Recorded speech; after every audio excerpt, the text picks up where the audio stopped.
Então, hoje o que que a gente vai ver? A gente vai ver a parte de entropia e segunda lei da termodinâmica. Então, a gente vai ver hoje entropia, que vai ser a parte final da aula, e a segunda lei. Essa é o nosso objetivo de hoje, segunda lei da termodinâmica. Mas antes, para isso, para dar uma motivação para vocês, a gente vai falar um pouco de motores térmicos, que é um assunto bem interessante que a gente vê. E aí, o que que a gente quer fazer mesmo? A gente quer descrever motores térmicos. Já vou mostrar um videozinho para vocês entenderem do que eu estou falando. Então, são motores térmicos. Então, vou abrir um vídeo aqui para a gente, para eu mostrar para vocês o que que eu estou falando. A gente viu na última aula como que a gente fazia o gráfico PV de pressão por volume de um fluido, por exemplo, de um gás. Agora a gente vai ver essa aplicação para o motor térmico, motor de Maria-Fumaça. Deixa eu só abrir aqui.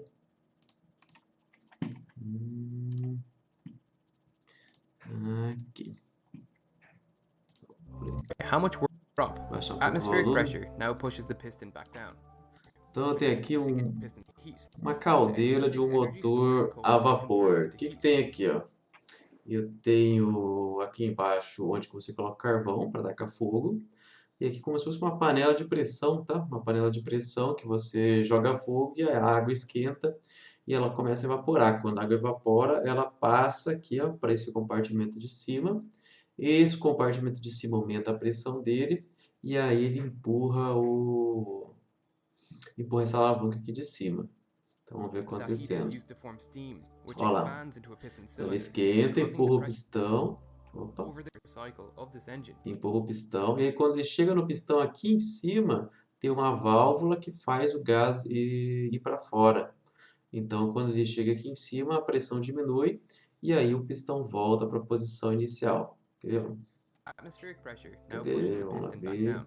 We want to be able to quantify how much work is being done per cycle of this engine inside the piston cylinder. Então, só recapitulando, o que que é aqui que a gente quer fazer? Fazendo um motor térmico, a gente tem aqui embaixo uma caldeira, que é onde você coloca o carvão e taca fogo. Aí aqui é como se fosse a panela. Essa panela esquenta, faz o vapor empurra o pistão. E aí quando o pistão está lá em cima, a gente tem essa válvula e aí ele libera e To do diminui a that, pressão. we plot the O que que a pressure. gente quer fazer? A gente quer escrever um gráfico da pressão pelo volume para esse sistema que a gente está vendo. Então, vou fazer junto And com ele volume aqui, ó. inside the piston cylinder. Quando você aumenta a pressão, vamos supor que você começou com a pressão aqui em cima, pressão alta, ó, a pressão aumenta para cima e diminui para baixo. Então, quando você esquenta a água, vira vapor, a pressão aqui aumenta, e aqui que você faz, você vai empurrando esse cilindro. A gente está analisando só o cilindro para fazer esse gráfico, tá? Então, quando você aumenta a pressão dentro dele, ele empurra o cilindro. Quando você empurra o cilindro, ele aumenta o volume do meu recipiente. Então, aqui, ó, conforme você chega lá em cima, já começamos lá em cima, e aí você ó, começa a aumentar o volume, que é empurrando o pistão lá para cima. Agora você vai aumentando a pressão, né, ou aumentando o volume, desculpa, e a pressão vai diminuindo um pouquinho, porque o gás consegue ir para se expandir e aí você diminui a pressão. O mínimo da pressão é quando você chega nessa válvula que aí o gás vai embora. E aí o que que acontece? O volume começa a diminuir, que ele Cycle volta is like para a região inicial. Quando ele está nesse ponto aqui, você tem de novo o processo de você começar a esquentar a água, né? Na verdade, a água sempre está esquentando, mas você vai ter um aumento aí de pressão, porque você vai ter mais água virando vapor, e aí essa pressão aumenta e começa o ciclo lá de novo, a pressão jogada lá para cima e você tem o this. ciclo de The area novo, inside is e the aí ele breakdown. vai para But cima e this para is the baixo, para cima idealized e para breakdown. baixo. In practice, there is a lot more E empty aí area. embaixo aqui ó, dessa área é o trabalho que você consegue calcular, fazer integral. É claro que você pode fazer umas melhoras de engenharia aqui para tornar ele melhor, esse seu motor. Vamos ver alguns exemplos aqui, ó. Por exemplo, você pode colocar uma serpentina aqui embaixo para você tentar melhorar o desempenho dele. Mas tem que pensar o seguinte, a nossa ideia do motor térmico é transformar calor em energia cinética. A gente quer pegar esse calor aqui, essa energia térmica, e transformar ela em energia cinética. Pensa comigo, se o motor esquenta, se a locomotiva esquenta, igual ele colocou aqui para a gente, ó, essa aqui é uma câmera que mostra as partes mais branquinhas são as mais quentes, as mais escuras são as menos quentes.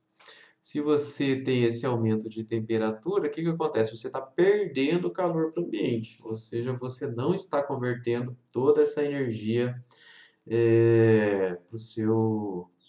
para a energia cinética, e a gente vai ver na segunda lei da termodinâmica que é impossível você converter toda essa energia para energia cinética, não tem como ter eficiência 100% em nenhum motor do mundo. Então, seguindo aqui, o que é o nosso objetivo desse comecinho de aula? Ele é... Cadê? Deixa eu diminuir aqui. Whiteboard. O que é o nosso objetivo? É a gente pegar o motor térmico. Lembra o motor térmico? O que a gente quer fazer? Transformar a energia térmica, às vezes energia cinética, às vezes energia elétrica, tá? Mas o exemplo mais clássico ali, o da Maria-Fumaça, é que você transforma energia térmica em energia cinética, mas pode ser também energia elétrica se você fizer um gerador girar, igual você pegar, por exemplo, aquelas usinas hidrelétricas, né? A energia potencial, a energia cinética da água, ela faz a turbina girar e aí essa turbina girando gera energia elétrica. Você pode tentar fazer a mesma coisa com energia térmica, você esquenta a água, aí você ganha energia cinética do gás que começa a subir e isso faz girar uma turbina e você gera energia elétrica também. Mas tudo bem, mas qual que é o nosso objetivo? É transformar calor em um outro tipo de energia. Calor é a maneira mais desorganizada da energia, vamos chamar assim, para a gente transformar essa energia elétrica, esse calor, essa energia térmica em outro tipo de energia, a gente tem que colocar um pouco de ordem no universo. E o universo geralmente tende a ficar desorganizado, então a gente sempre vai ter uma perda nessa troca.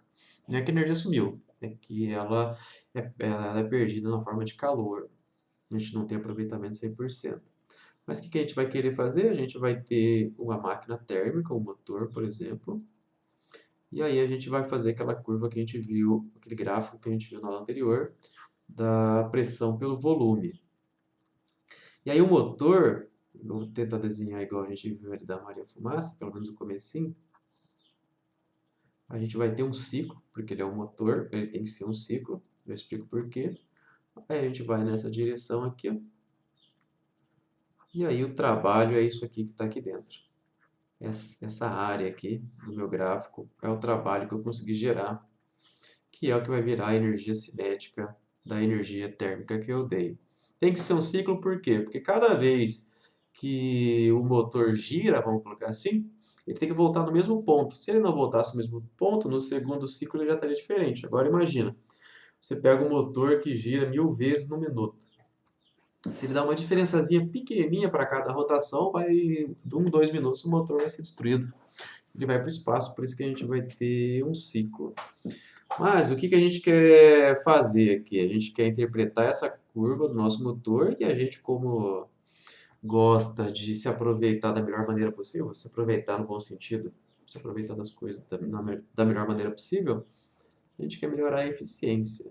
Então, como melhorar a eficiência é uma outra pergunta que surge. A eficiência.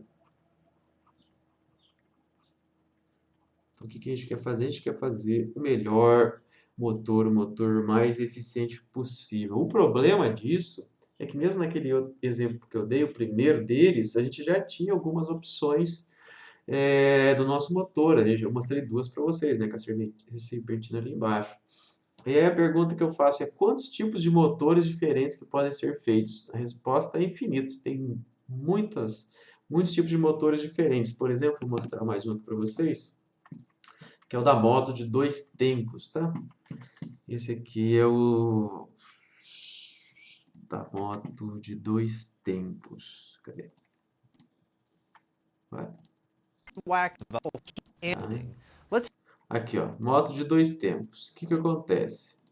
Você tem aqui, ó, que é onde tem a sua gasolina ou seu álcool, e aqui é o pistão que faz o pneu rodar, né? O que acontece? você acende a faísca, você faz uma queima, então queima o combustível ali dentro mesmo, dentro do seu motor, faz uma explosão mesmo. Quando essa explosão ocorre, ela aumenta a pressão extremamente rápido do gás aqui. O que que acontece? Você empurra o pistão e aquele líquido que você tinha, aquela gasolina, aquele álcool, queima, né? Aumenta a pressão e empurra o pistão. E aqui tem uma abertura. Então, quando você empurra o pistão, ele vai chegar a um certo ponto que essa pressão aqui vai ser liberada, essa pressão que vem do gás, da queima, vai ser liberada aqui, vai sair pelo escapamento. Quando esse gás sai, ele diminui a pressão. Aí tem outro buraquinho aqui, ó, que quando o pistão chega nessa posição, ele enche o tanque aqui de combustível novamente. Essa própria manivela que foi, ela continua o movimento dela girando e empurra para dentro o pistão, ó, empurra de novo o pistão para dentro. E aí tampa, né, essas aberturas. Quando você chega aqui nessa posição, ele incendeia de novo o seu combustível e empurra o pistão de novo. Então vai fazendo isso um monte de vezes, o tempo todo, e aí você tem a sua queima e você tem aqui o pneu girando, ligado aqui no pistão, que faz girar. Eu não sei o nome dessa pecinha não. Sou péssimo em dirigir carros e motos, tirei a carteira com 28 anos. Mas o princípio é esse aqui, ó.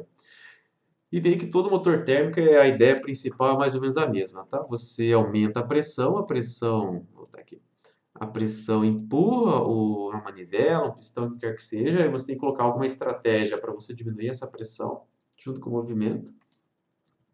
E aqui você vê que ele gira, ó, nessa parte aqui ele fica girando sempre, então ele vai e volta, a parte de voltar ele meio que volta sozinho, porque ele tem um embalo, tem aquela energia cinética associada à rotação, que a gente viu lá no comecinho do semestre. Então empurra de novo para dentro. Lembrando que você tem que fazer uma estratégia para recarregar de combustível o seu motor, que é essa abertura aqui. Então entra de combustível e aí explode de novo e você tem a sua moto de dois tempos girando aí e fazendo a sua moto andar. Então aqui, por que que eu mostrei isso? Porque eu quero mostrar para vocês como tem diversas maneiras diferentes para você realizar a mesma atividade. O que que eu quero fazer? Eu quero fazer um carro andar, quero fazer minha locomotiva andar, a moto andar, e aí para cada uma tem motores diferentes. O da moto de dois tempos é o ciclo de Otto, tá? Que a gente tem. Cada motor tem o nome de um ciclo diferente aí que ele realiza. Ele é levemente diferente daquele que a gente viu antes. Ele é um pouquinho mais encurvadinho, assim, acho. E aí, se você quiser desenvolver motores, você vai ter que estudar cada um desses ciclos aqui individualmente, tá? Cada um tem as suas complexidades e tem seus detalhes de engenharia que você precisa saber se você quiser desenvolver motores. Mas a gente pode tentar resumir ele. Na aula de hoje a gente vai aprender como resumir esse estudo, análise dos motores que a gente tem, dessas máquinas térmicas. A gente já começou mostrando aqui, ó, que a gente pode tentar escrever o ciclo a partir aí do gráfico da pressão pelo volume do nosso recipiente ali, da nossa máquina térmica. Mas os detalhes de engenharia de cada motor são muito diferentes. Então, o que a gente vai fazer? Para resumir tudo, primeiro, vamos voltar lá. O que a gente quer fazer? A gente quer estudar as máquinas térmicas e quer melhorar a eficiência. Para isso, eu preciso meio que falar a mesma língua, porque cada motor é diferente. Então, se eu levar em consideração cada detalhezinho deles, vai ser muito difícil de eu estudar. Eu vou ter que ficar especialista em cada um, não consigo ter uma equação geral para isso. Nosso objetivo aqui é tentar estudar de maneira geral para a gente entender como é que funcionam os motores. Então, por isso, eu vou pegar todos aqueles detalhes de engenharia e fazer um modelinho aqui que vai resumir todos os tipos de motores. Eu chamo isso de mudando o desenho. Então, em vez de desenhar todos aqueles detalhes, a gente vai fazer um esqueminha para descrever todos os motores que existem. Então, mudando o desenho. E aí, todos os motores a gente vai escrever os mesmos elementos de cada um deles e o detalhe de engenharia fica para quem for trabalhar com isso depois. Então, vai parecer uma TIE Fighter lá do Star Wars. Esse é o desenho que a gente usa, tá? fazer aqui, vai ficar meio torto. Peraí. Um pouquinho para cá. Já vou escrever aqui cada uma dessas coisas aqui, tá? Lembrando que a gente quer fazer, a gente quer resumir os motores. Então, o que que a gente vai ter? A gente vai ter aqui, ó, esse aqui é o desenho, tá? Todos os motores agora a gente vai desenhar dessa maneira. Não é o motor em si, é só um esquema das partes que tem o motor, todos os motores têm as mesmas partes térmicos, né? Esse aqui vai ser o reservatório quente. Com o tempo vai ficar fácil de entender. Reservatório quente. Esse reservatório quente, da onde que eu tiro a minha energia, da onde que vem a energia para fazer o motor girar. A energia vem, por exemplo, da queima do carvão, ou então da moto ali vem da explosão da gasolina. Por exemplo, explosão da gasolina.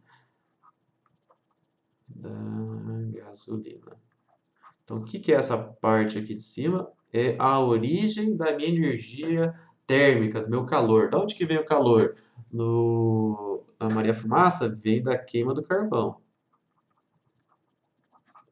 Do carvão. No seu carro, ele vem da energia que está dentro das moléculas da gasolina e do álcool. Quando você taca fogo, essas moléculas aí se quebram e aí liberam energia junto com elas. Então, estava dentro lá das molequinhas. Então, esse reservatório quente é da onde que vem a energia. Aí, essa energia vem para o motor aqui, ó. Essa energia a gente vai chamar ela de Q quente. Q quente. Esse aqui é o motor. Aqui é onde que vai fazer as coisas girarem. Mas então aqui vem a energia, chega no motor. E aí o que que eu quero? Eu quero que essa energia vá vire trabalho, né? Faça o motor girar. Então estou desenhando o caminho da energia, tá? Por exemplo, no carro isso aqui seria o pneu girar. Então aqui que a gente fez até agora, a energia vem de algum lugar, por exemplo, da queima da gasolina, chega no motor que faz os detalhes de engenharia, e aí esse motor transforma essa energia na forma de calor para trabalho, pode ser energia cinética e energia elétrica, tá? Por exemplo, faz aqui o pneu girar. Aí, parte dessa energia eu não consigo aproveitar. Parte dessa energia eu perco. Eu vou chamar essa energia de Q frio. Então, parte dessa minha energia, ela vem aqui, ela se perde, vem para o Q frio. Então, esse é o reservatório frio.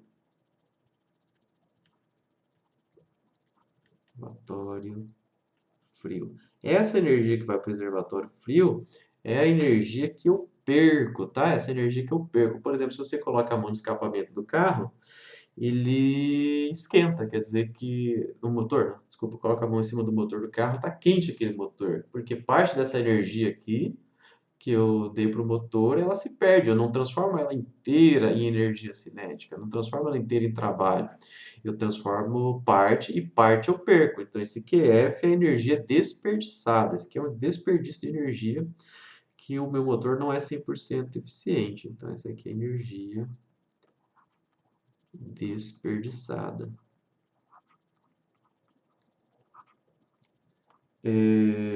Por exemplo, eu posso pensar aqui que é o carro esquenta, né? O carro esquenta. Então, a energia que fez o carro esquentar não foi aproveitada para fazer o carro girar. Então, só resumindo o que a gente escreveu aqui, vou escrever em palavras toda essa discussão aqui que eu fiz. Eu falei o seguinte aqui, ó. Peraí. Eu falei que o motor absorve calor. O motor absorve o calor. Parte do calor vira trabalho, que é o que eu quero. O ideal seria que 100% virasse. Então, parte do calor vira trabalho e parte é desperdiçada pelo ambiente. Deixa eu colocar o W aqui que eu esqueci. Então, o trabalho é o W, a energia que o motor é o Q quente e parte desperdiçada. Então, Esse aqui é o que eu perco, porque meu motor não é 100% eficiente. Então, parte desperdiçada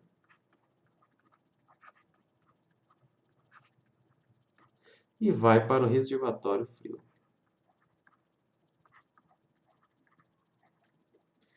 O reservatório frio, que é o que frio? Esse é o que frio. Então, esse é assim que a gente vai, né? É assim que a gente vai descrever os motores a partir de agora. Então, os motores vão ter esses três eventos aqui. Chega energia por uma fonte de energia, que é o que quente, que é a energia que eu dei, tá? Energia, vamos supor que é o tanto que você gastou de gasolina. Parte da energia dessa gasolina faz o carro andar, mas parte eu não consigo utilizar para fazer o carro andar. O motor não é 100% eficiente, parte eu perco. Então, o nosso motor vai ser resumido por esses elementos aqui que a gente fez, tá?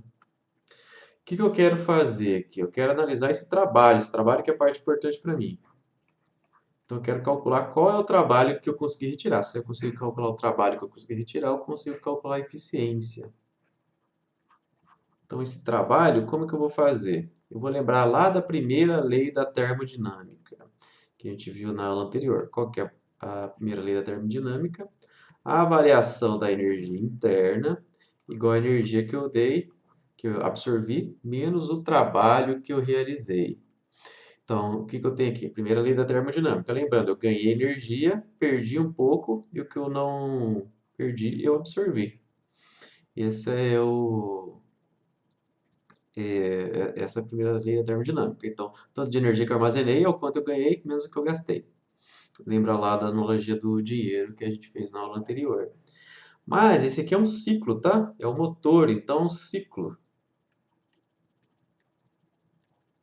Como o motor é um ciclo, ele não armazena energia interna. Porque senão a cada ciclo ele ia ficando cada vez mais quente e ia derreter, explodir, né? Idealmente, o motor a cada ciclo ele não muda, igual eu falei antes. Então a variação de energia interna é zero. Então, para o motor, eu tenho que a energia, deixa eu colocar aqui, né? O ΔE virou zero. É a energia absorvida menos o calor. Só que peraí, deixa eu só trocar aqui. Então, a energia absorvida é igual ao trabalho realizado. Só que essa energia absorvida não é o que quente, tá? Não é o que quente. Essa energia absorvida que eu estou escrevendo aqui, ela é o que quente menos o que frio. Então, é esse Q aqui que eu estou falando da primeira lei da termodinâmica, e aqui é a diferença do que entra para o que sai. Então, vamos supor que é parecido com a equação da continuidade, né? Se você colocou 1 litro de água aqui, saiu 800 ml para cá, quanto que saiu do lado? 200. Né? Se entrou 1.000, tem que ter saído 1.000 na soma dessas duas entradas. É isso que eu estou dizendo aqui. Então, eu tenho duas saídas e uma entrada só. E aí eu consigo escrever isso baseado na primeira lei da termodinâmica. O que eu quero fazer? Eu quero calcular a eficiência do motor. Para isso, eu preciso saber quanto de trabalho ele gerou. Lembrando que o objetivo do motor é gerar trabalho a partir da energia, um tipo de energia. Então, o que eu vou escrever aqui? Eu tenho que o trabalho, ó, vou substituir nessa equação aqui. O trabalho vai ser o Q quente, módulo do Q quente, tá? Para você não precisar se preocupar com isso não. Menos o módulo do Q frio. É assim que eu vou colocar o trabalho. É só a gente olhar para cá. Se você não consegue perceber desse desenho, ó, vou escrever aqui embaixo, talvez fique mais fácil. Ó, o Q quente, ele vai virar o quê? Vai virar trabalho e parte vai virar o Q frio. Se eu passar o Q frio para o outro lado, tem a equação que eu acabei de escrever. Q quente menos Q frio igual ao trabalho. Tá? Só você analisar aqui como se fosse uma equação da continuidade. Essa equação que a gente tem. Às vezes, fica mais fácil você escrever isso aqui invertido, tá? Tanto faz, dá na mesma aqui, ó. Você pode Você pode deixar desse jeito, que já é uma equação que a gente vai utilizar. Ou você pode só trocar, né? Escrever em termos do Q quente, mas é só passar para o outro lado. Não tem nada de novo aqui. É só maneiras de reordenar os termos. Mas que frio, né? Você pode brincar, jogar um termo para o outro, jogar por um lado, para o outro, como você quiser. Então, tá essas duas maneiras aqui. Então, eu já calculei o trabalho, lembrando que eu quero calcular a eficiência. Então, número 4, eficiência térmica. Eficiência térmica. Como é que eu vou definir a eficiência? Eu vou colocar esse Ezinho. Ele vai ser igual ao trabalho dividido pelo tanto de energia que eu forneci ao sistema. Essa vai ser a nossa definição de eficiência. Eficiência vai ser o trabalho dividido pelo tanto de energia que eu dei. Se o tanto de trabalho que eu retirei é igual à energia que eu dei, a eficiência seria 1. 1 é 100%, tá? Aqui vai te dar de 0 a 1, esse valor aqui, de 0 a 1. Eu posso também substituir aqui em cima, trabalho igual aqui, quente menos que frio. Então, eu vou ter uma série de equações equivalentes aqui, tá? Aí, dependendo dos dados que você tiver, você utiliza ou uma ou outra, ou às vezes mais de uma. Então, só dividir aquilo pelo Q quente. Ou então, você pode terminar, faz essa divisão mesmo, aí ela vai te dar 1 menos Q frio dividido pelo Q quente.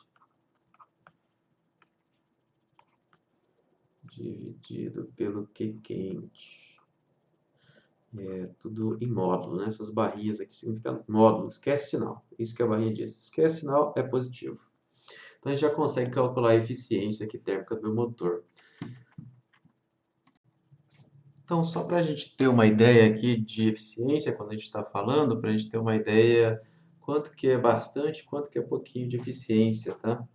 Eu tenho aqui, opa, alguns exemplos da eficiência de alguns motores, por exemplo, aqui, ó.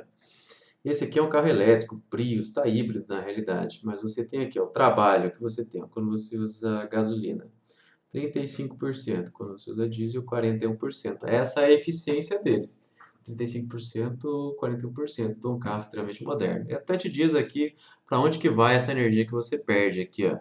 19,9 para perda na combustão, 15,8 para exaustão, aí 27,3 para perdas de térmicas, né, para esquentar o carro, e um e pouquinho aqui, 1,9 para perdas mecânicas, que não é 100%, o atrito não é zero, né?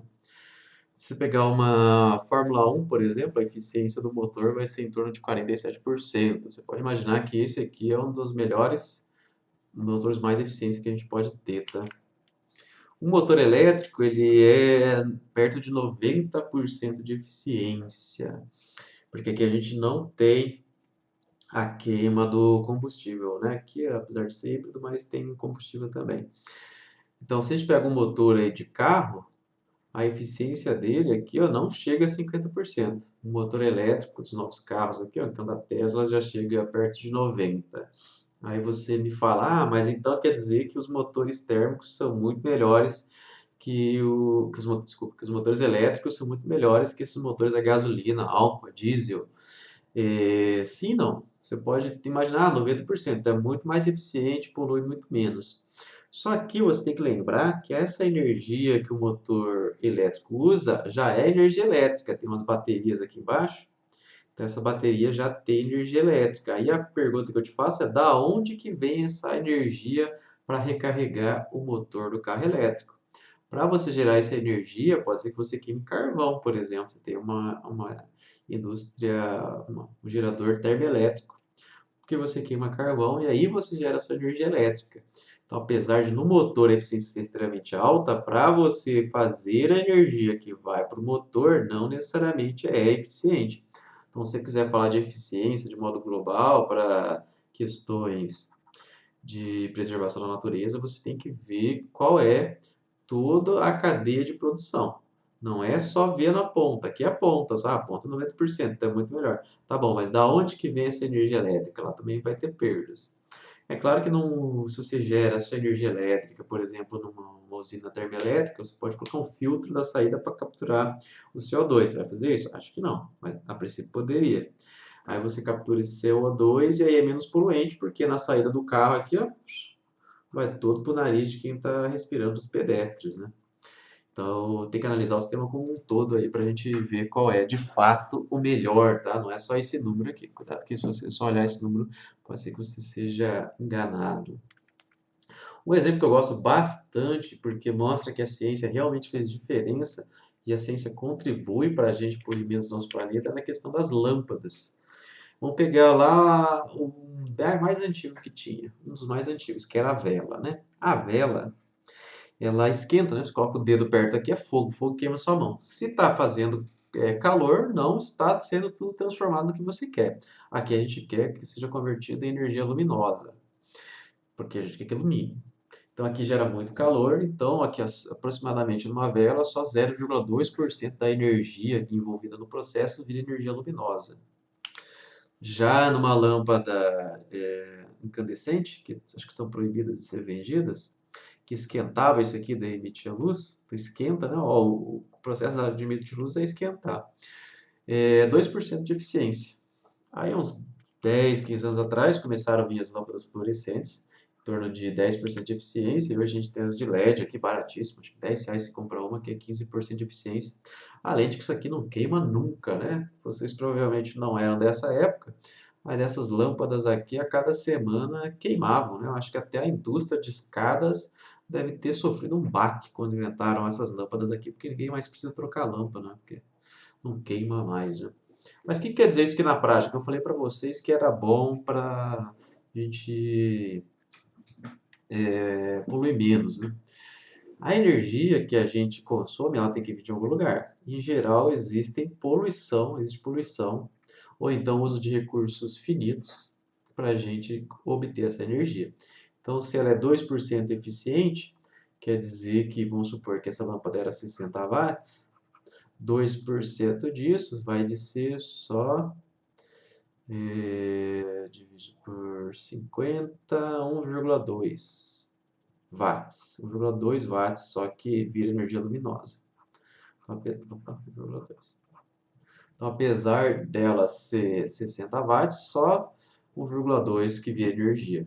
Já se a gente tiver essa lâmpada aqui de LED, os mesmos 60 watts vão equivaler a 9 watts de luz para a gente, né? Por watt é joule por segundo. Essa é o tanto de energia luminosa que eu gero por segundo. Então eu preciso de muito menos energia para gerar a mesma luz, ou seja, eu gasto menos. Imagina que isso aqui está na casa de todas as pessoas do mundo. Então, tanto de energia que você não poupou, tanto de árvore que você não precisou cortar, só por causa dessa invenção. Imagina aí, né? Olha que beleza.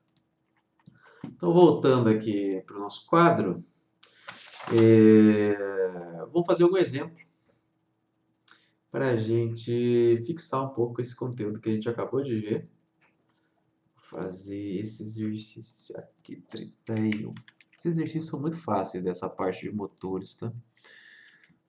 Passar aqui para o lado.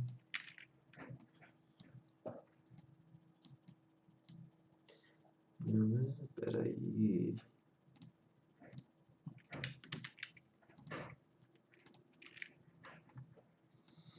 Esse aqui era o 31. Ele fala assim, ó, a eficiência de um motor de automóvel é 25%. Então, vamos fazer uma visão plástica aqui, ó. A eficiência 25% é 0,25. Não vai colocar 25 aqui, tá? A eficiência vai de 0 a 1. A eficiência do motor é 25%. Quando o motor realiza um trabalho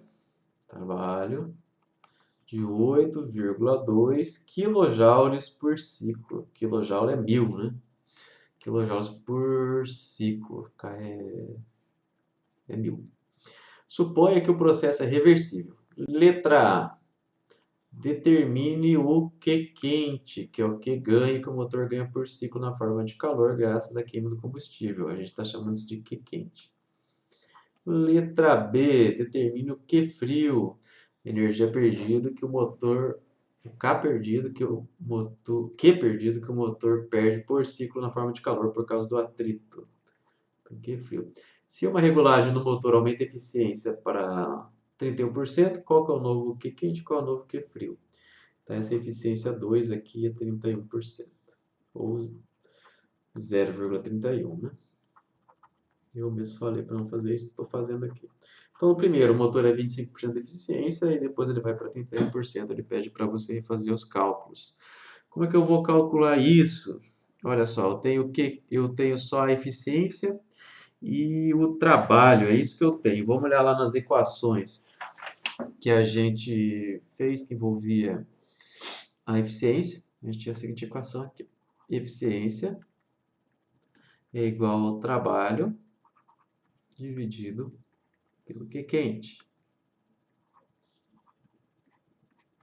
que é igual a Q quente menos Q frio dividido por Q quente. Q frio dividido por Q quente. Essas eram as equações que a gente tinha o conjunto de equações, tá? Então é só eu utilizar aqui, ó. Por exemplo, se eu pegar essas duas primeiras, eu consigo obter o Q quente, porque eu tenho a eficiência e eu tenho o trabalho. Vamos fazer isso então. Ó, 0,25 igual ao trabalho, que é 8.200 joules, já vou converter aqui, dividido por Q quente, que é o que eu quero descobrir.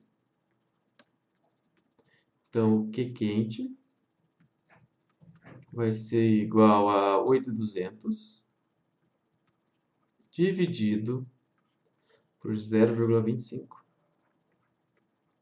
E isso aqui vai ser igual a, até anotei aqui, acho que é 33 quilojoules. 33? Não, tá errado. Letra... Ué, tá certo isso? Vou fazer cálculo na calculadora aqui. E igual a 8.200 dividido por 0,25. 32.800. Aí que tá estranho. 800 joules, tá? Calor é joules, não vai colocar errado. Essa é a resposta da letra A. Na letra B, ele quer saber o que frio. Agora na letra B, ó, eu tenho o que quente. Então agora eu vou utilizar essa. Vamos pensar qual que eu vou utilizar. Vou utilizar essas duas aqui, ó, essa e essa. Então o que eu tenho? Que eficiência vai ser igual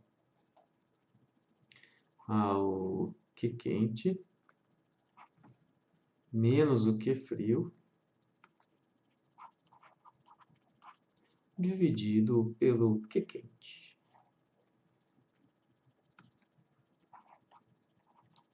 Só isolar o Q frio. Isso aqui vai me dar E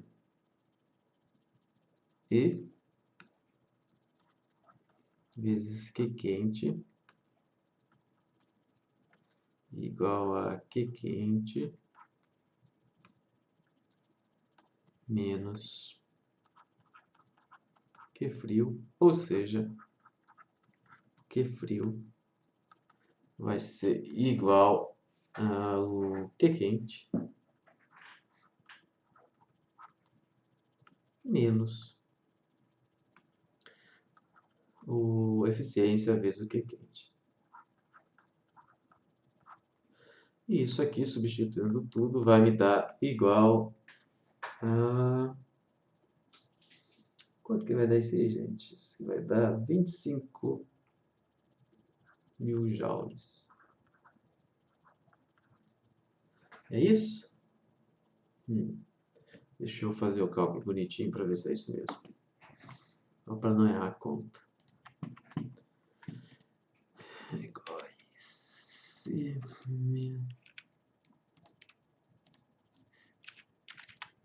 Não, 24.600. Qual o valor exato para vocês?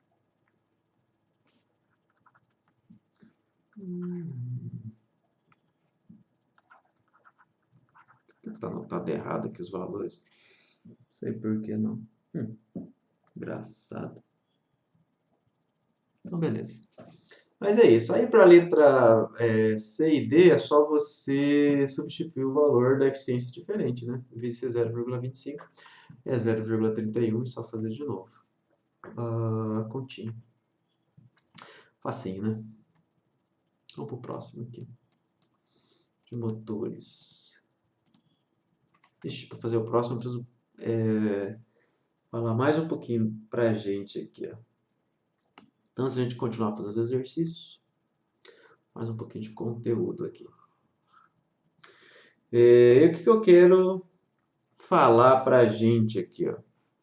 Vamos voltar na nossa discussão. A gente fez um exercíciozinho aqui para discutir a aplicação das equações, mas o que eu queria? Vamos voltar aqui um pouquinho. Eu descrevi o meu motor, como é que ele funciona, mudei o desenho.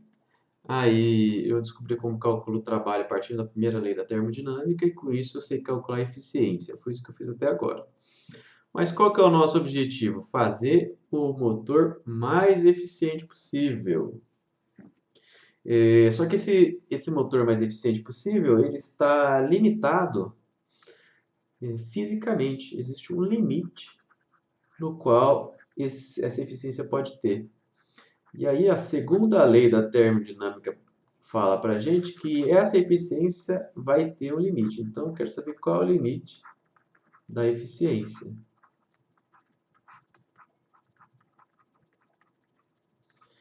Esse limite não vai ser 100%. A segunda lei da termodinâmica diz exatamente isso para a gente.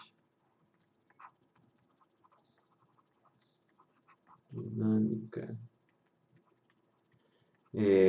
Essa segunda lei da termodinâmica, ela fala para a gente que não vai existir um motor 100% eficiente. Ou seja, é impossível construir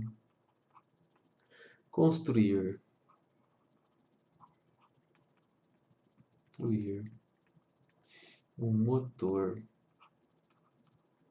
com eficiência E igual a 1. Então aqui o limite que a gente tem de eficiência do motor, a gente já sabe que não é 100%. Mais para frente a gente vai ver que limite que é esse e vai aprender a calcular.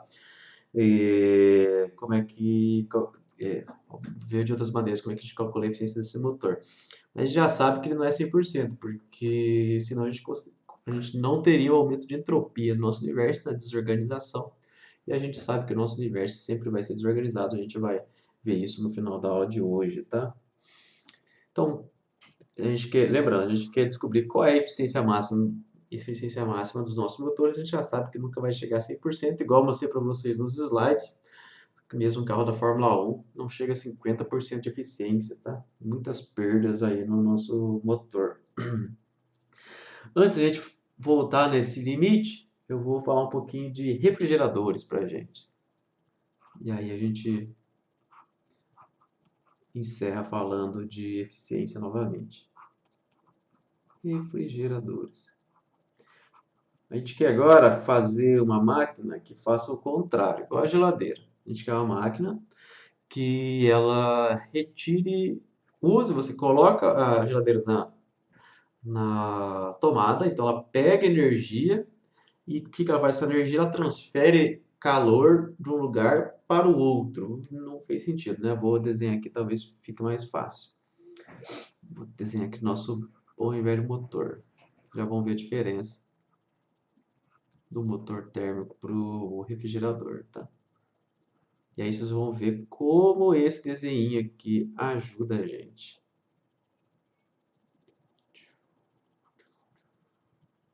Então, a gente tem aqui o nosso motor, né? Parece um tanque do Battle Tanks, lá de antigamente, que vocês provavelmente não viram. E eu ainda tenho meu reservatório quente. Reservatório quente. Tenho o reservatório frio.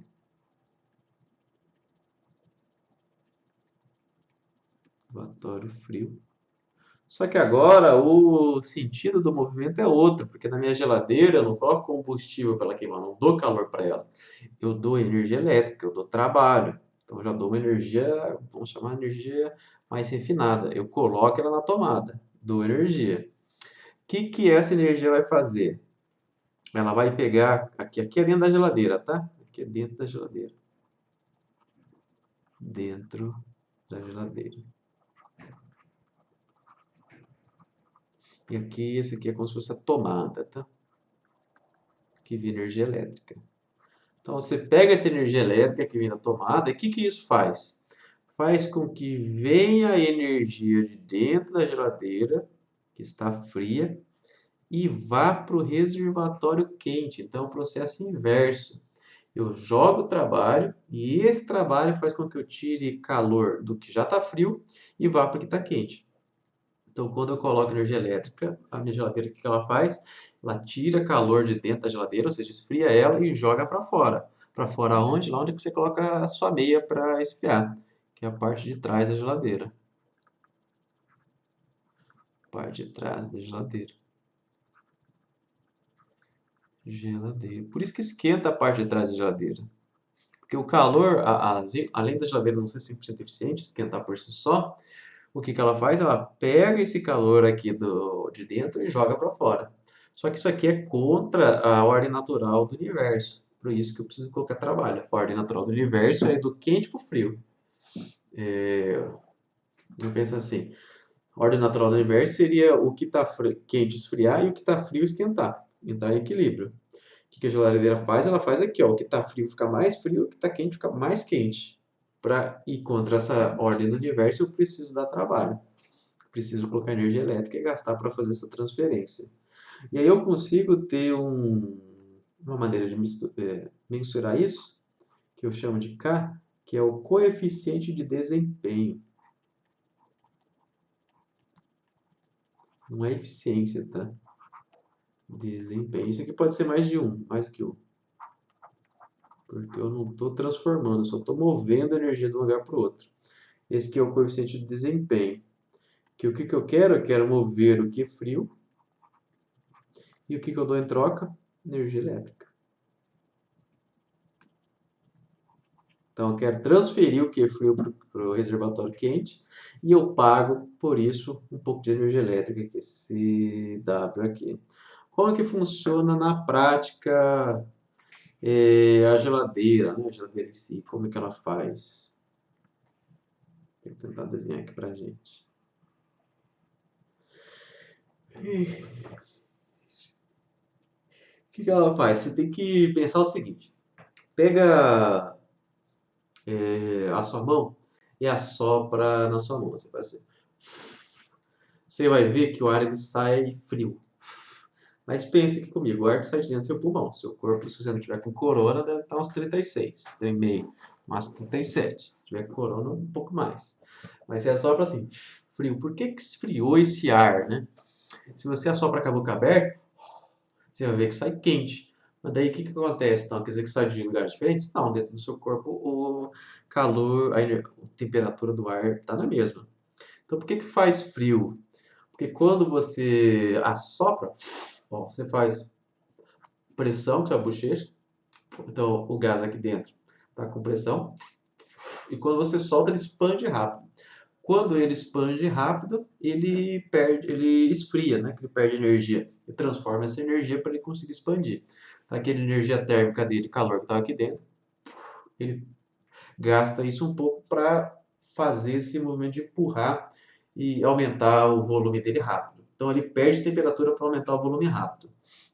Mas o que eu quero que você lembre aqui? Ó. Se você expande o gás rápido, expande, que é igual fazer o biquinho para soprar, a temperatura diminui. E o contrário também é verdade, tá? Se você comprime, a temperatura sobe. Comprimir é um pouco mais difícil de mostrar, mas expandir é só você lembrar do seu assopro. Então, como que funciona a geladeira aqui? Ó, vou desenhar um quadrado. E essa aqui é a parte de trás da geladeira, essa parte aqui. Então, o que que ele faz? Ele pega esse ar da geladeira, Aguarda a geladeira que está frio. Comprime o ar rapidinho. Comprime o ar. Então vamos supor que aqui está 10 graus, tá? 10 graus. Ele comprime esse ar e joga na serpentina aqui de trás. Quando ele comprime o ar, lembra que a geladeira tem um compressor, já deve ter ouvido falar disso? Esse ar que estava 10 graus, ele vai, por exemplo, para 40 graus. Então ele comprime o gás e joga para a serpentina lá de trás. 40 graus. Aqui fora, em Jandaia, vamos supor que está 30 graus. Aí essa serpentina entra em contato com a temperatura ambiente, a parte de trás da geladeira, e aí entra em equilíbrio térmico. Esse gás aqui vai para 30 graus também. 30 graus também. Então, lembra, estava 10, aí você comprime, ele vai para 40, aí faz a troca de energia com o ambiente, que é a parte de trás da geladeira, vai para 30. Quando você expande esse gás pro volume que ele tinha antes, o que você comprimiu é que você expandiu. Ele não vai voltar para 10, ele vai voltar para menos, porque ele perdeu energia no meio do caminho.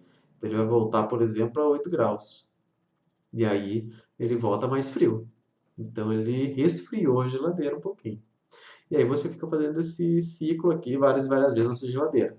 Então você comprime, esquenta, quando esquentou você troca a energia com o ambiente para resfriar um pouco esse ar quente, volta ele no volume inicial e aí ele volta um pouquinho mais frio. Esse é o ciclo de uma geladeira aí que a gente tem.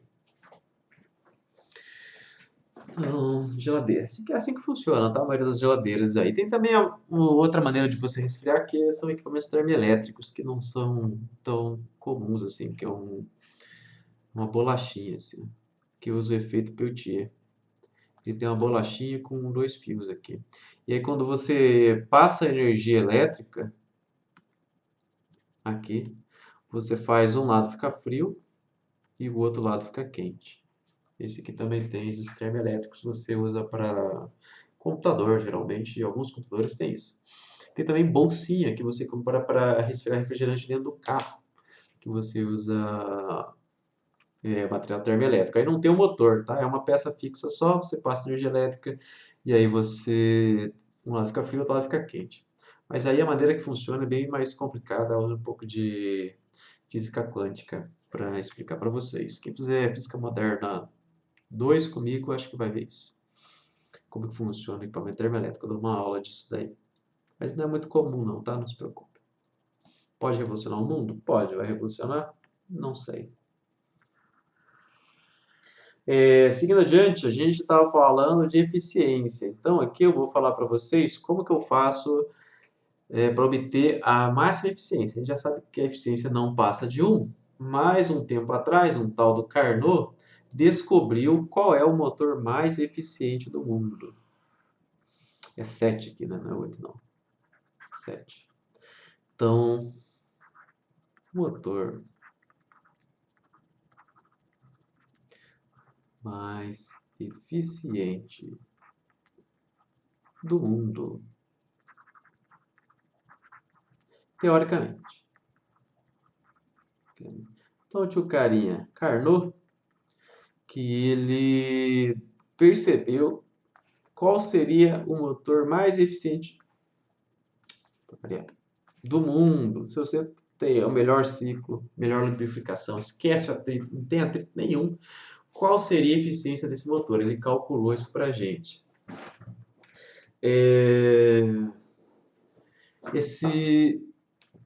Recapitulando aqui, só porque eu me perdi um pouquinho. Então, o que a gente tem? A gente quer saber qual é. Eu quero melhorar a eficiência do meu motor, mas já descobriram qual é o motor mais eficiente possível. Então, o que eu consigo fazer? Eu posso simplesmente assumir que nenhum motor vai ser melhor que aquele, que é o motor que vem do ciclo de Carnot. Quem inventou isso, percebeu isso, foi o Carnot. Então, o que é o ciclo de Carnot? Ele é o motor mais eficiente possível, teoricamente. Se eu melhorar o atrito, não vai melhorar. Se eu trocar por peças melhores, não vai melhorar. Se eu fizer um ciclo melhor, não vai melhorar. O ciclo de Carnot já é o melhor ciclo possível. Então, nenhum equipamento vai ter eficiência maior aqui de uma máquina térmica que funciona pelo ciclo de Carnot. Então eu já consigo saber qual é o limite da eficiência de qualquer motor, limite, não importa o que eu fizer, não vou passar disso, só observando o ciclo de Carnot. Então ele é feito aqui, o ciclo de Carnot, ele é o processo mais eficiente possível, processo mais eficiente possível, e ele é feito por processos reversíveis. Que processo reversível é uma concepção teórica só, tá? Não existe na prática. Reversíveis. Como que seria esse ciclo de Carnot? Lembrando, ciclo de Carnot é o processo mais eficiente possível, teórico. Não tem como passar disso, tá? Então, vou desenhar nosso gráfico da pressão pelo volume dos isotermos aqui. E aí eu vou desenhar o meu ciclo. Espera aí. Já explico o que é cada coisa. É vermelho para destacar. Já explico o que é cada coisa aqui.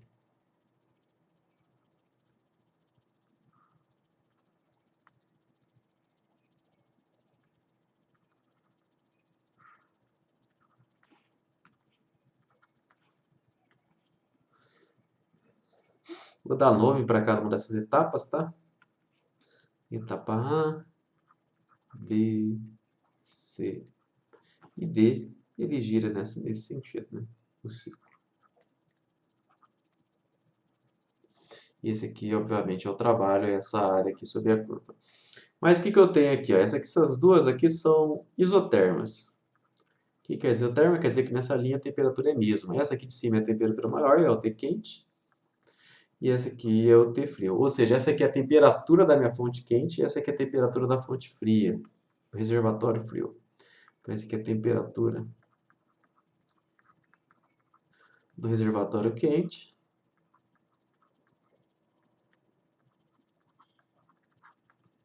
Reservatório quente. E o TF é a temperatura do reservatório frio.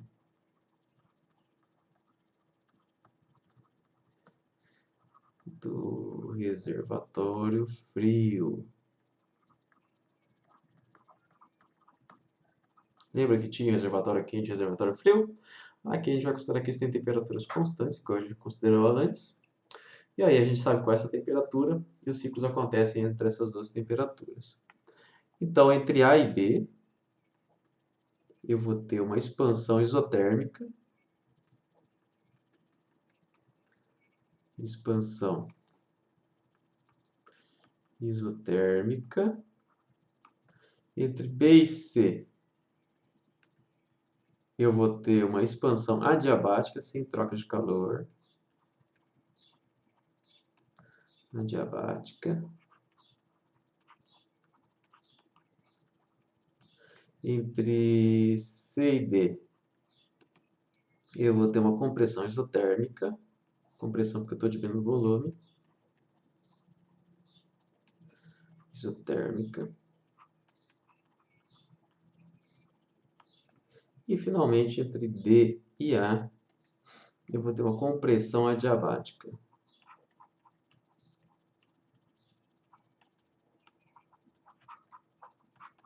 Lembrando, o que é isso aqui? Isso aqui é o ciclo de Carnot. E essas são as etapas do ciclo de Carnot. Lembrando, o ciclo de Carnot é o ciclo térmico mais eficiente possível do mundo. Se você desprezar o atrito, fizer com peças de vibrânio, de adamantium, o que é que aconteceria? Qual é a eficiência desse ciclo? Eficiência do ciclo de Carnot.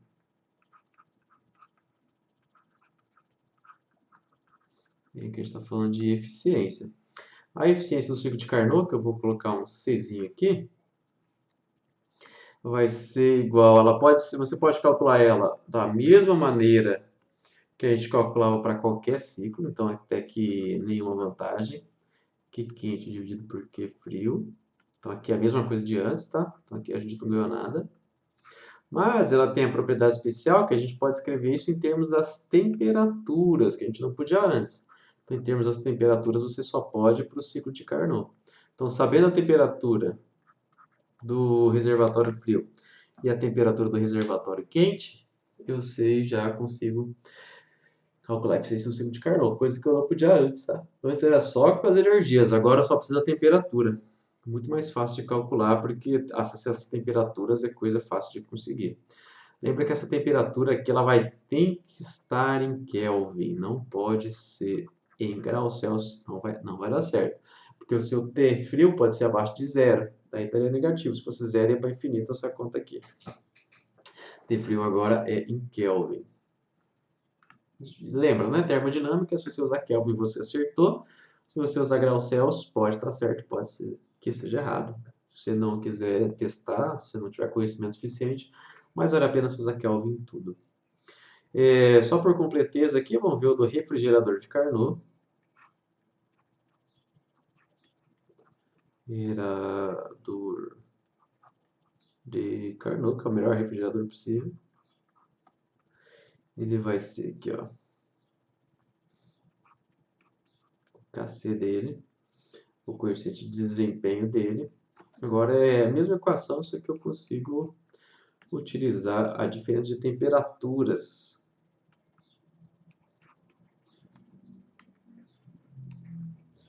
Menos T frio.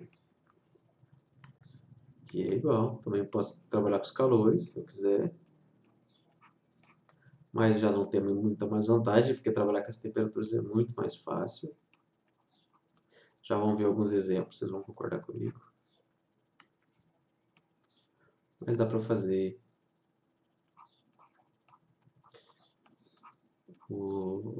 utilizando as equações anteriores também. Isso a gente não perde. Só estou anotando todos aqui só para ficar mais bonitinho. Então é isso, né?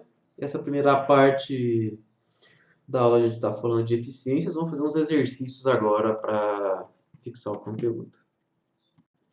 Então vamos lá, continuando, vou fazer alguns exercícios só para fixar esse conteúdo que a gente viu de eficiência, mas é muito fácil. As contas são bem tranquilas, é só você saber o que você está fazendo, não tem segredo nenhum, tá? A gente vai fazer primeiro aqui o 24.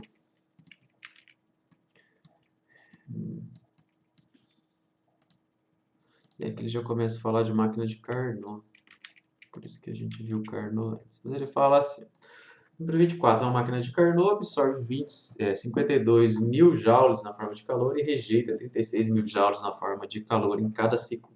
Calcule a eficiência, o trabalho realizado por ciclo em quilojoules.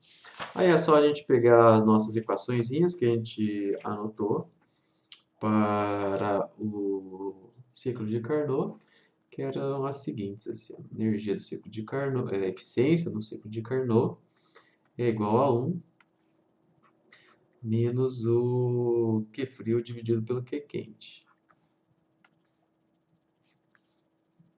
Dividido pelo Q quente. E aí, especialmente para o ciclo de Carnot, a gente tinha que esses Qs podem ser trocados pela temperatura dos reservatórios.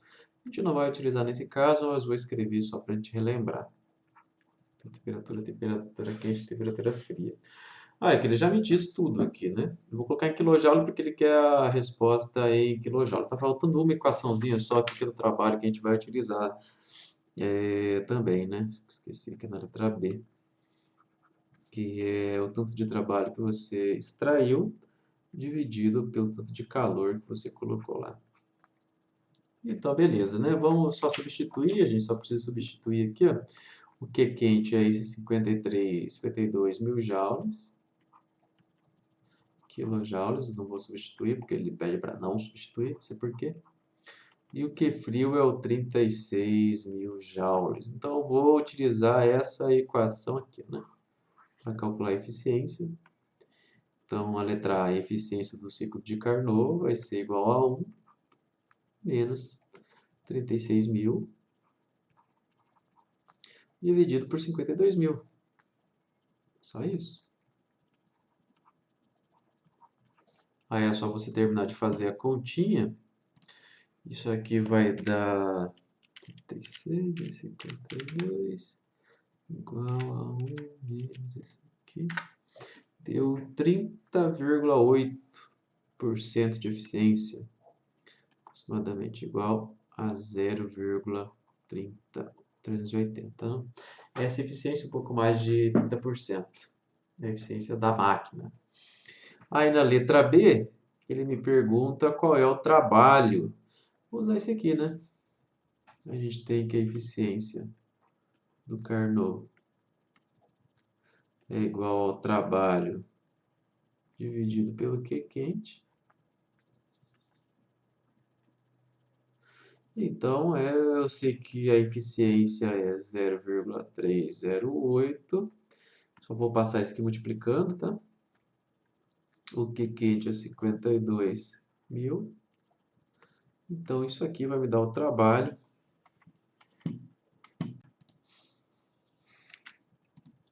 que é igual a 16.000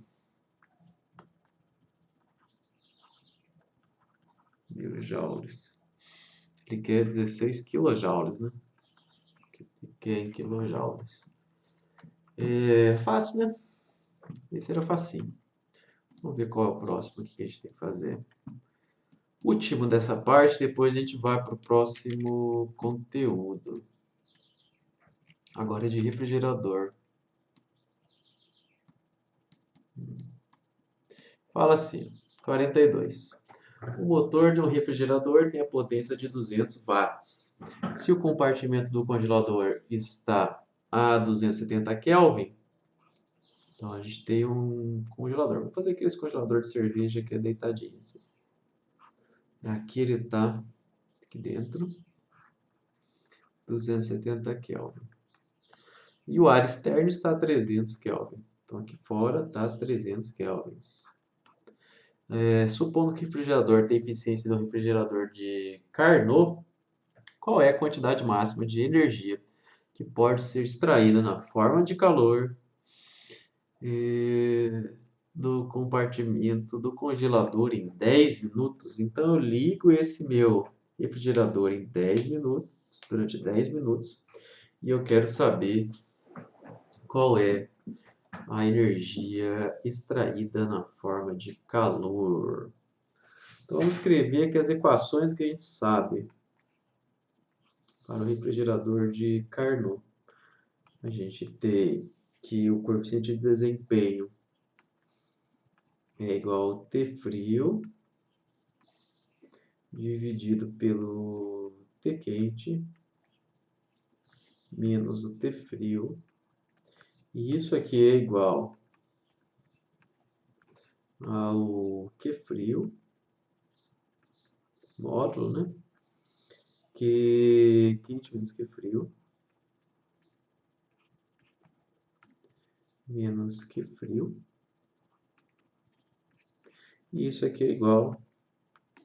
Todos esses são iguais entre si, tá?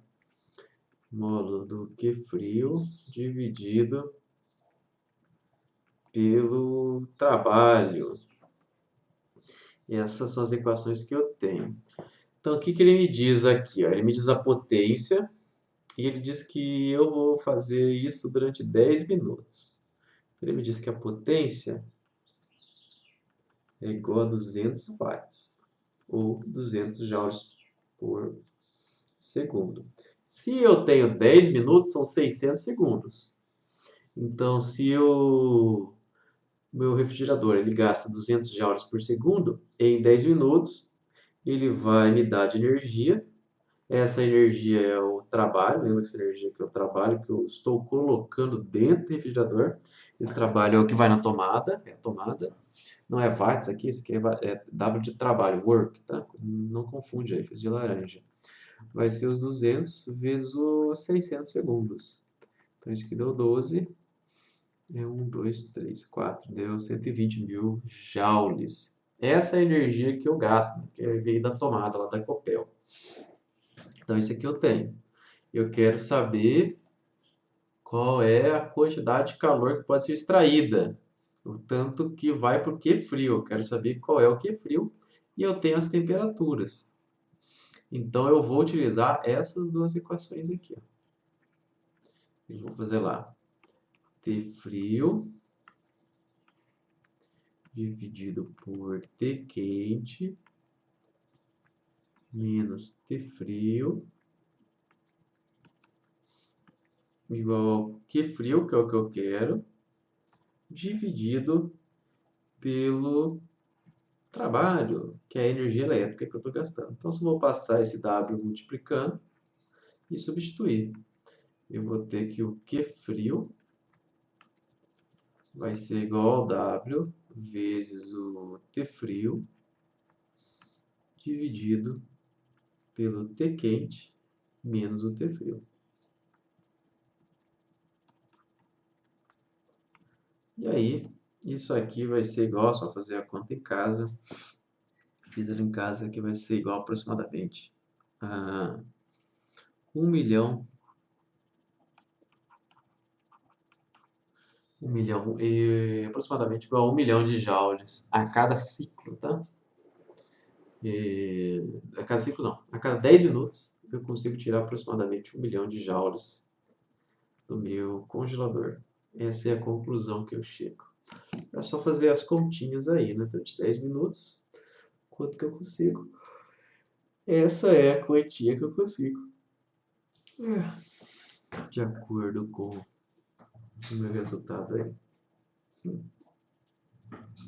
Esse era 42. Fazer mais um aqui dessa parte. Ou eu deletei? Acho que eu deletei. Não era para deletar. Tá bom. Mas aí, qual que é a vantagem do ciclo de Carnot? Só recapitulando tudo, o ciclo de Carnot ele me diz qual é a eficiência máxima possível. Se o meu motor ele não vai conseguir nunca ser mais eficiente que o ciclo de Carnot. Eu vou fazer um exemplo aqui meio que de cabeça, aqui só para entender, porque ficou muito por cima esse ciclo de Carnot, né? Então, a eficiência do ciclo de Carnot, vou utilizar só a temperatura, tá? Que é o especial dele. Depois da temperatura é 1 menos T frio sobre T quente. Então, vamos supor que eu tenho um motor de carro de Carnot, tem um carro aqui, ó, e o motor do carro funciona no ciclo de Carnot, tá? Então, aqui fora o ambiente, que é o reservatório frio, vamos supor que esteja 20 graus Celsius. E o meu motor, ele funciona a 200 graus Celsius. Estou só chutando valores, tá? Qual é a eficiência máxima que esse motor vai conseguir fazer? Eu não vou conseguir fazer um motor melhor do que esse, tá? Eu preciso transformar isso aqui para Kelvin, é só somar 273,15. Vai ficar 473 Kelvin, 15, nós vamos esquecer o vírgula 15. E esse aqui vai ficar 293 Kelvin. Então, essa é a temperatura TF e essa é a temperatura TQ. Então, essa é a temperatura dos reservatórios do carro, né? Temperatura quente e temperatura fria. Qual é a eficiência desse motor? Só para a gente ter uma ideia. Vai ser 1 menos 293 dividido por 473. Fazendo a continha aqui. Igual a 93 dividido por...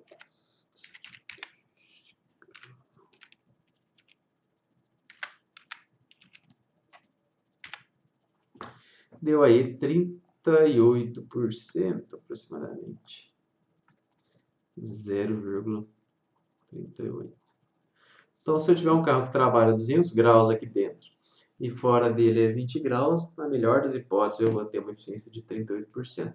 Esse é o limite, tá? No mundo ideal. Então, já vê aí que nas temperaturas do nosso dia a dia, não tem como fugir muito disso, não. A gente está limitado, esse é limite físico. Não tem como a gente melhorar disso para uma máquina térmica, tem que ser um motor diferente depois. A nossa eficiência sempre é baixíssima. Como que a eficiência seria muito boa se a gente estivesse trabalhando perto do zero absoluto, se a temperatura fria fosse perto de 0 Kelvin, aí a eficiência seria próxima a 100%. Ou se essa temperatura quente vai para infinito, aí a eficiência vai para 100% também. Mas é bem impraticável. Mas essas seriam as maneiras de fazer uma máquina térmica mais eficiente. Com isso a gente para com essa parte de motores e a gente vai para a parte de entropia. A gente vai dar só um apanhado geral, a gente vai ver só um pouco por cima a parte de entropia, a gente não vai entrar em detalhes, tá? Mas só para ter uma ideia aqui do que é a entropia. Então, a entropia, por que a gente estuda a entropia, que é uma coisa nova, né? Entropia. Meu objetivo aqui é fazer vocês entenderem para que serve a entropia. Por que a gente começa a falar de entropia? Porque a gente percebeu, a gente que eu falo, não eu, né? Os seres humanos perceberam que existem processos espontâneos. Espontâneos.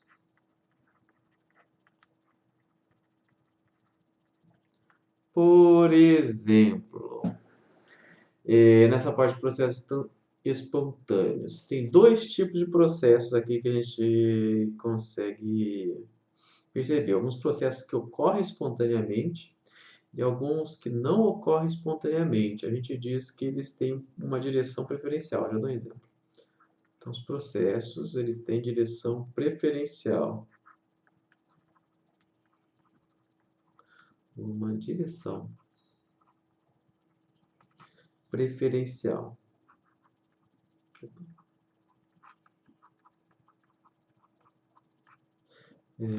Tem uma direção preferencial. Vamos comparar duas coisas aqui.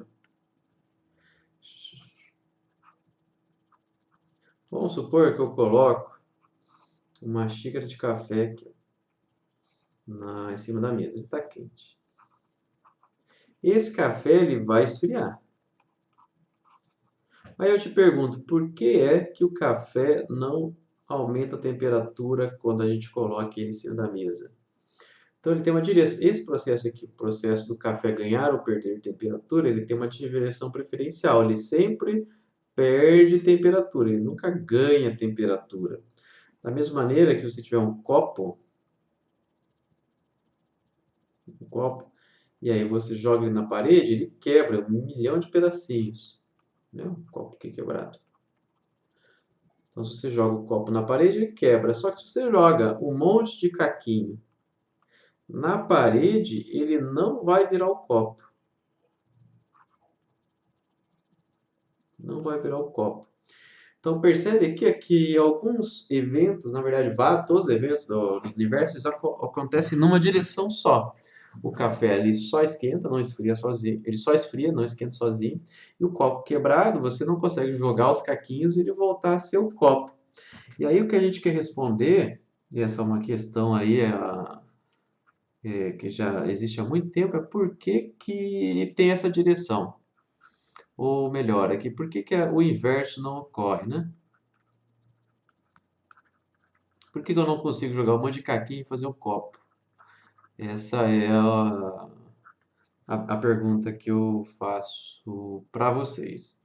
Para isso, vamos imaginar, a realidade, a resposta mais fácil de pensar é estatística, tá? Não sei se vocês tiverem estatística, mas a resposta é estatística.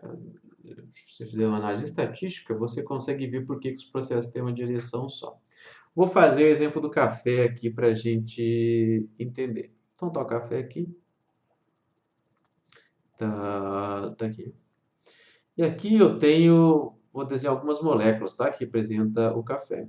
Essas moléculas vermelhas que são quentes. Uhum. E tem algumas frias aqui também, né? Inicialmente, só para deixar. E do lado de fora, todas as moléculas estão frias e tem pouquíssimas quentes. Que nem todas as moléculas têm a mesma temperatura, né? Mas dentro do café é majoritariamente quente e fora do café é majoritariamente frio, tá? Agora, o que que eu vou fazer? Imagina comigo que eu tiro essa tampinha.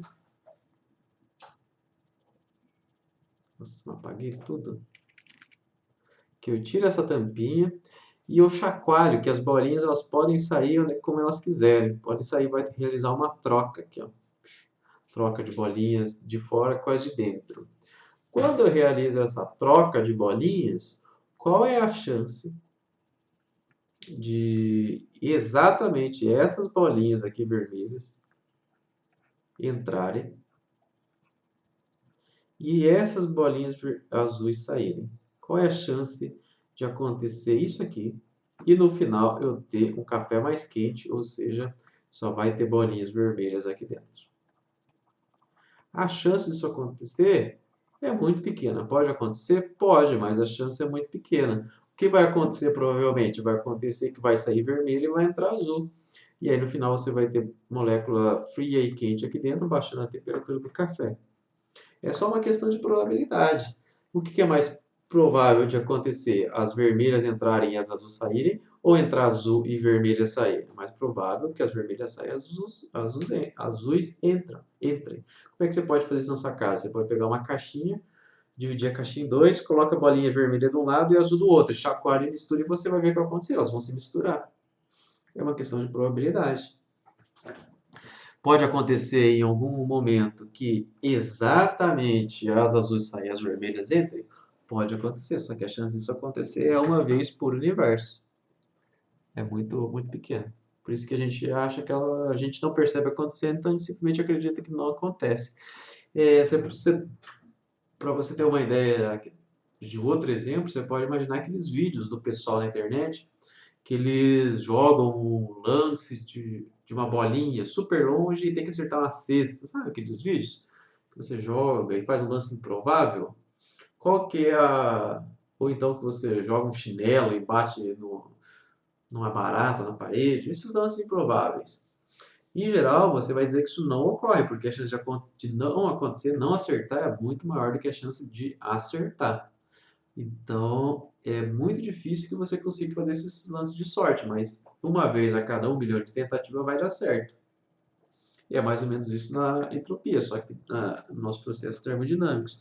Só que no processo termodinâmico a chance não é 1 em 1 milhão, a chance é 1 em 1 bilhão de bilhões de trilhões. É praticamente zero, porque você tem muitas mais partículas. Então, acontecer isso aqui do café esquentar, poderia acontecer um lance de sorte, só que a probabilidade disso acontecer é mínima. E aí, o que que a gente faz? A gente escreve uma grandeza matemática que vai representar isso para a gente, que vai interpretar essa diferença de estatística para a gente. E essa grandeza é justamente a entropia. A entropia serve para dizer para a gente para que direção que o processo vai ocorrer. É uma medida matemática do processo para a gente saber se ele vai ser espontâneo ou não. Então, toda essa análise que a gente fez de estatística, a gente converte ela na entropia, que é esse S aqui, ó. Integral de Q reversível dividido por T. Essa é a equação para a gente calcular a entropia, e a entropia vai dizer para a gente se é possível ou não. Como que eu parto disso aqui e chego nisso? Tem uma lei, a segunda lei da termodinâmica, eu sei que eu falei para vocês que era o motor não pode ser 100% eficiente, mas a segunda lei da termodinâmica ela pode ser falada de várias, enunciada, né, de várias maneiras diferentes. São equivalentes, mas o enunciado é bastante distante um do outro. Mas na prática dá na mesma, tá? Você pode enunciar a segunda lei da termodinâmica falando de entropia. Ela fala assim para a gente, não vou escrever porque é longo. Em processos termodinâmicos irreversíveis, a entropia do sistema sempre aumenta. O caso limite é um processo reversível cíclico, no qual a entropia se mantém constante. Mais importante, ela nunca diminui. Mais de mais mesmo, não de mais. Então, o que fala a segunda lei da termodinâmica para a gente, nesse enunciado do Clausius, do Rudolf Clausius? fala para a gente que a entropia não vai diminuir. A entropia vai aumentar sempre. Então, a gente vai fazer o cálculo do nosso processo para a gente quer saber se esse processo vai acontecer espontaneamente ou não. A gente vai jogar esse processo na conta. Se a variação de entropia é positiva, beleza, ele ocorre. Se a entropia é negativa, não ocorre. É mais ou menos isso. Então, se a variação de entropia dá positiva, o processo é espontâneo, vai acontecer na prática. Se a variação de entropia é negativa, não vai acontecer na prática. É para isso que serve a entropia. Então, esse S aqui é a entropia. E ele é dado em joules por Kelvin, tá? E esse QR é o calor absorvido em um processo reversível. A gente vai ver como calcula, não é tão difícil, não. Absorvido em um processo reversível.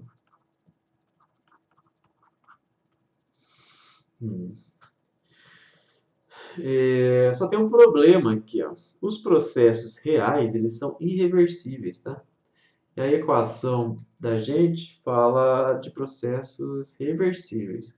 Mas a gente pode se aproveitar de uma propriedade da entropia, que ela é uma variável de estado.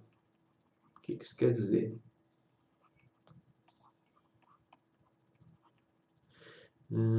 Ela depende só do estado final e inicial. É isso que quer dizer uma variável de estado. Depende só do estado inicial e final. Não depende. Você daqui para cá. Né? Se não depende qual o caminho que você pegou. Se depende desse ponto, desse você consegue calcular a variação de entropia. Então depende apenas do estado inicial e final.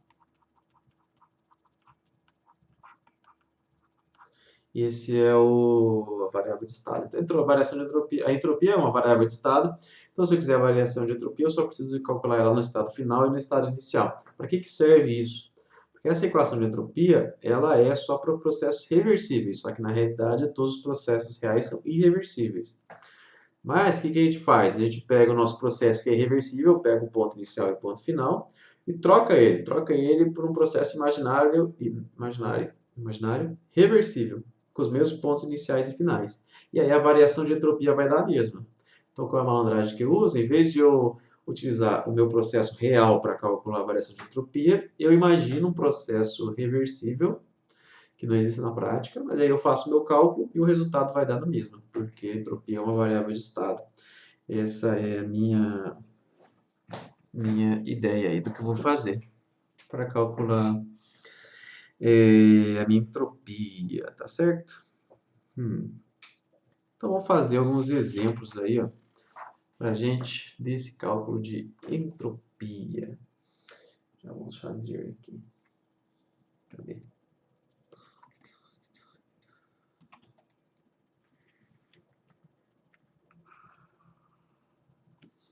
Vou fazer para nosso objetivo aqui vai ser calcular a variação de entropia para derreter 1 kg de gelo. Esse é o nosso objetivo, calcular a variação de entropia para derreter 1 kg de gelo. No começo parece meio estranho aqui, mas depois do tempo que você faz alguns exercícios, fica mais fácil os exercícios. Então, vou escrever equação variação de entropia igual a integral de QR sobre T. Só que eu estou derretendo gelo, e quando eu estou derretendo gelo, a temperatura é constante. Se a temperatura é constante, ela pode sair para fora da integral. Tá? Ficou a integral de dQr. Integral de dQr é o próprio Q sobre T. A energia, que é a energia térmica, né? A energia térmica que eu preciso para derreter alguma coisa é o Q mole. Então, a variação de entropia é massa, calor latente dividido por temperatura. Aí é só substituir. A massa, 1 kg. O calor latente do gelo é tabelado. Vou anotar aqui para gente. Ele é 3,3 vezes 10 a 5. E a temperatura que o gelo vira água, que é 273 Kelvin. Usa Kelvin aqui, tá? Não vai usar graus Celsius. Isso aqui deu 1.209 joules por Kelvin. Esse processo vai ocorrer espontaneamente, o gelo vai derreter? Vai derreter porque a variação de entropia deu positiva para a gente, tá? Então eu calculei a variação de entropia deu positiva. Outro exemplo aqui, ó. Vamos pensar aqui, ó. Eu tenho dois objetos. Eu tenho um objeto que está quente e um objeto que está frio. Esse objeto aqui está a 100 graus Celsius. Esse aqui está a 0 graus Celsius. 0 graus Celsius é o famoso 273 Kelvin. 100 graus Celsius é o 373 Kelvin. Essa é a temperatura deles. Vamos supor que eles são muito grandes, tá? Então a temperatura deles não muda. Então T é constante. Mas eu quero ver uma transferência de 8 joules de energia. Transferência de 8 joules. Repetindo, o que eu quero fazer? Eu quero calcular a variação de entropia se eu mando 8 joules daqui para cá e se eu mando 8 joules dali para lá. Essa é a... Quero fazer o cálculo. O que vai acontecer? Eu coloco o quente do lado do frio e eu quero saber o que vai acontecer espontaneamente. O quente mandar energia para o bloco frio ou o frio mandar energia para o bloco quente. A gente sabe que na prática é o quente que vai mandar para o frio, né? O quente que vai perder energia para o frio. Então esse aqui vai ter que dar variação de entropia positiva e esse aqui vai ter que dar variação de entropia negativa. Vamos ver como que a conta mostra isso para a gente. Então vamos fazer primeiro aqui, do mais quente para o mais frio.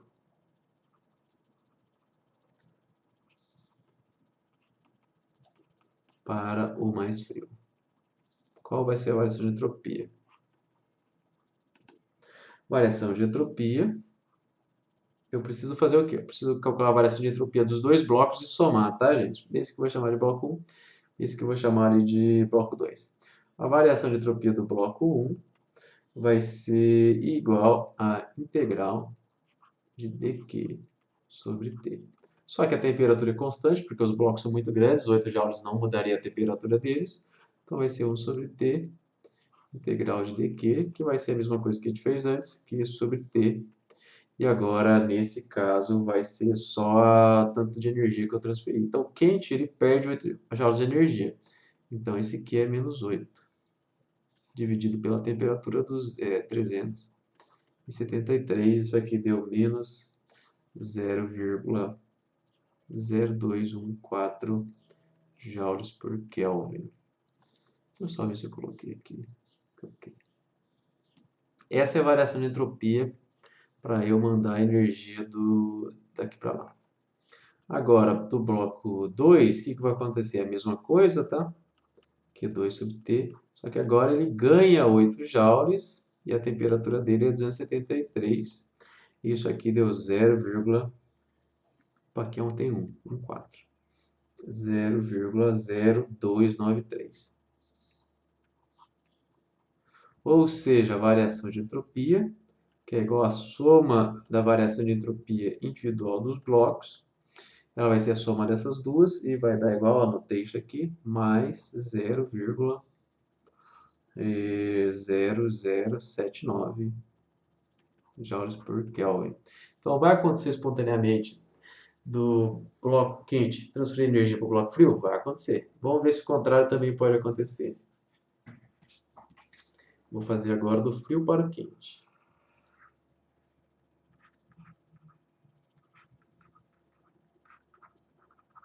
Para o quente. Agora, como é que vai ser aqui? Ó? No bloco 1, é a mesma integral, não vou repetir a integral, tá? Q sobre T, só que agora vai ser mais 8 joules dividido por 373, vai ser mais 0,0214 joules por Kelvin. O ΔS2 vai ser igual à mesma coisa, né? A mesma equação. Só que agora eu troco o sinal, dividido por 273. Isso aqui vai ser igual a 0,0293 negativo. E nesse caso, ΔS vai ser, de novo, a soma deles,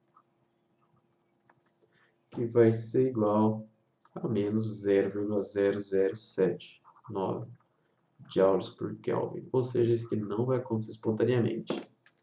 Então, o que a gente fez? A gente fez continha para mostrar que não vai acontecer espontaneamente transferência do calor do frio para o quente, mas vai acontecer transferência de calor do quente para o frio espontaneamente, tá? Foi isso que a gente mostrou. Só para finalizar esse semestre, essa é a última coisa que eu vou mostrar para vocês. Vão ser um exercício, eu vou fazer só um dessa vez. Os outros são meio repetidos. Vou fazer o último exercício do semestre. Cadê? Qual que é? É o 5.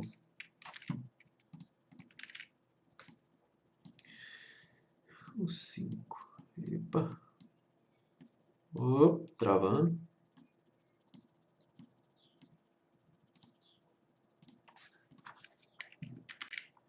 O 5 ele fala assim pra gente.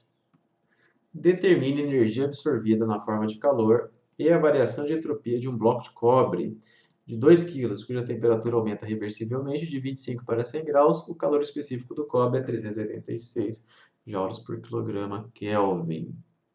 Então, o que ele quer no 5? Ele quer a energia para mudar a temperatura. Como é que a gente faz isso? O famoso queimacete, né?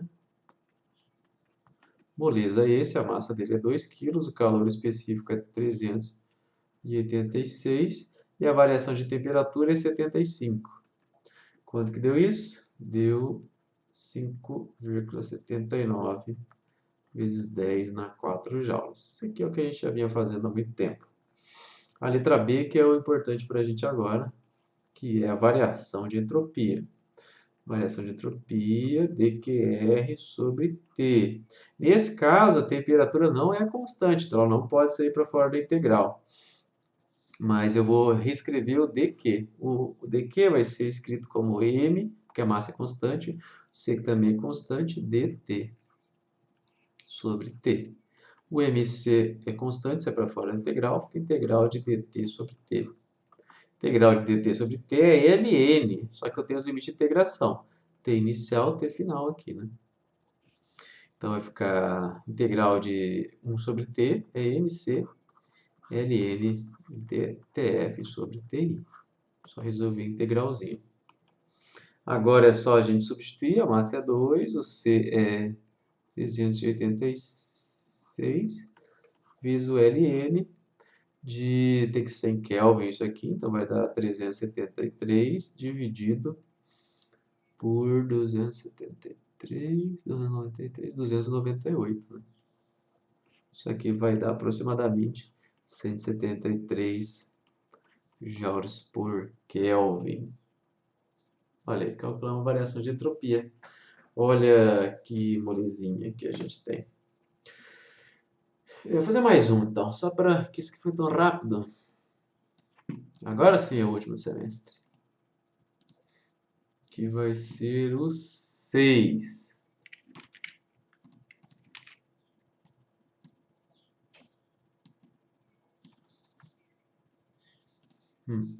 6. Ele fala assim ó, pra gente. Qual a variação de entropia de um cubo de gelo de 12 gramas que se funde totalmente em um balde de água, cuja temperatura está ligeiramente acima do ponto de congelamento? E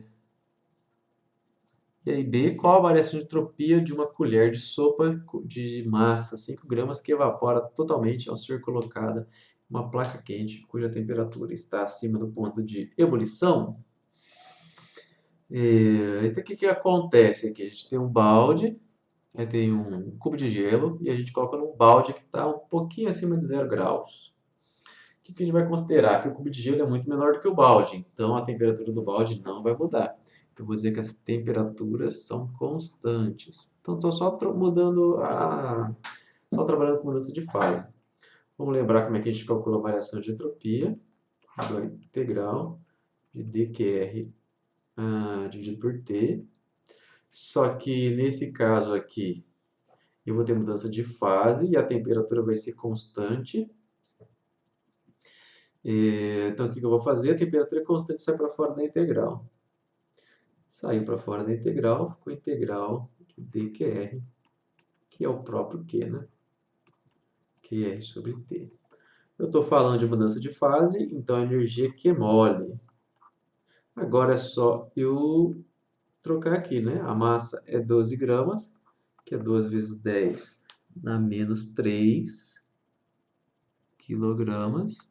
E o calor latente é 333 vezes 10 na 3. Tudo isso dividido pela temperatura, lembra que tem que estar em Kelvin, 273. Quanto que deu isso? 14,6 joules por Kelvin. E essa é a variação de entropia do balde, tá? Do balde não, do cubo de gelo. Daria para calcular o do balde também, mas é só calcular o cubo de gelo.